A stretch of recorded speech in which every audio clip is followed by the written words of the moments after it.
جی بنے، اس کی کمیٹی بھی بنے، ذمہ داریاں تفویض ہو، پلان اے ہو، بی ہو، سی ہو، سوشل میڈیا پہ موٹیویشن ہو، پوری پاکستان کو بتایا جائے، لوگوں کو نکالنے کے لیے ان کے سامنے موٹیویشنل بیانات ہو، تقاریر ہو۔ کیوں نکلنا ضروری ہے پاکستانیوں کا؟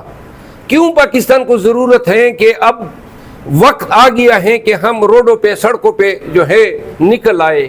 25 کروڑ عوام ہیں۔ کل بھی میں نے پشاور میں ایک جلسے میں یہ بات کی، 25 کروڑ میں سے اگر 25 لاکھ ہمارے ساتھ نکلے، کم از کم 5 لاکھ پاکستانی نکل جائے۔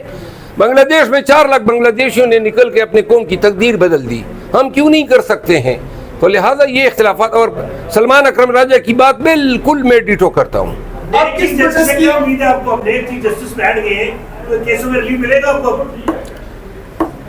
دیکھیے، میں تو وکیل ہوں، ہماری ریلیف کی توقع جو ہے وہ کسی جج سے نہیں ہوتی ہے۔ ہم اپنے کیس کو دیکھ کے سمجھتے ہیں کہ ہمارا کیس میرٹ کا متقاضی ہے یا نہیں، یہ معنی نہیں رکھتا ہے۔ البتہ بعض جج صاحبان جو متعصب ہوتے ہیں، جس طرح قاضی فائز عیسیٰ تھے، جس نے پاکستان میں تمام جو ماضی میں بدہیت بدنام ترین جج گزرے ہیں، جسٹس منیر سے لے کر افتخار چودھری تک اور ثاقب نثار سے لے کر بندیال تک، ان سب کی اس نے مٹھی پلیت کر دی۔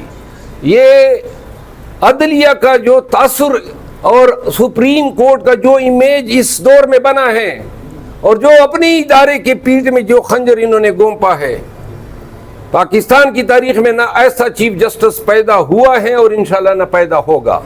یہ ایک ذہنی بیمار شخص تھا جس نے چیف جسٹس بننے سے پہلے جسٹس بندیال صاحب کی سپریم کورٹ کے ساتھ پنگا لیا، اس سے پہلے بلوچستان ہائی کورٹ میں 3 ججوں کے ساتھ اس کے پنگے تھے۔ جب سپریم کورٹ میں آیا اور اس کے خلاف یہ ریفرنس دائر ہوا کہ بھئی یہ جو آپ نے اثاثے یو کے میں بنائے ہیں، یہ پیسے وہاں پہنچے کس طرح؟ تو جناب چونکہ میں جج ہوں سپریم کورٹ کا، تو یہ پوچھا ہی نہیں جا سکتا۔ یہ کیا بات ہوئی؟ سب سے زیادہ احتساب کے لیے جب دوسروں کا احتساب کرتے ہو اور مذاق اڑاتے ہو عدالتوں میں کہ بھئی آپ نے یہ کیا، فلاں نے جو ہے فلاں سے تنخواہ لی، فلاں نے یہ کیا، تو اپنا احتساب تو آپ کا سب سے ضروری ہے۔ کدھر سے یہ آپ کے پاس پیسے آئے؟ اور جو فائز عیسیٰ کا خاندان ہے، ان کی ہسٹری جو ہے وہ ملک سے غداری سے جو ہے مرتب ہے۔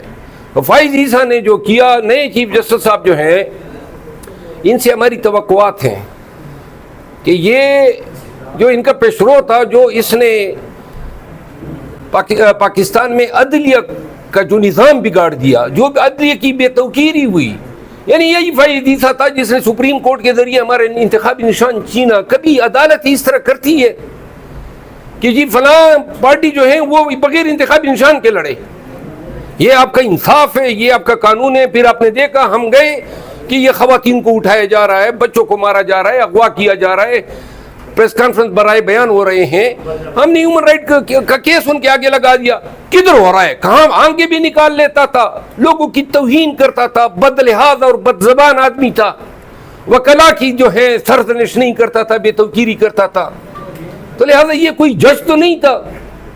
اور اس کے ساتھ جو رویہ اب لوگوں نے روا رکھ دیا ہے ایئرپورٹوں پہ، اب یہ بھگتے اپنے اعمال کو، جو اس نے کیا ہے اب یہ ساری عمر بھگتے گا۔ اور شاید مجھے ماضی میں کسی بھی شخص کے ساتھ ایسے رویے پہ کوئی خوشی نہیں ہوئی، لیکن جو اتنے بڑے مناصب پہ بیٹھ کے اپنے آپ کو اتنا چھوٹا ثابت کرتے ہیں، ان کا انجام ہی یہی ہونا چاہیے کہ وہ جدھر بھی جائے ان پہ پٹکار پڑے اور ان پہ لعنت اور لعین ہو۔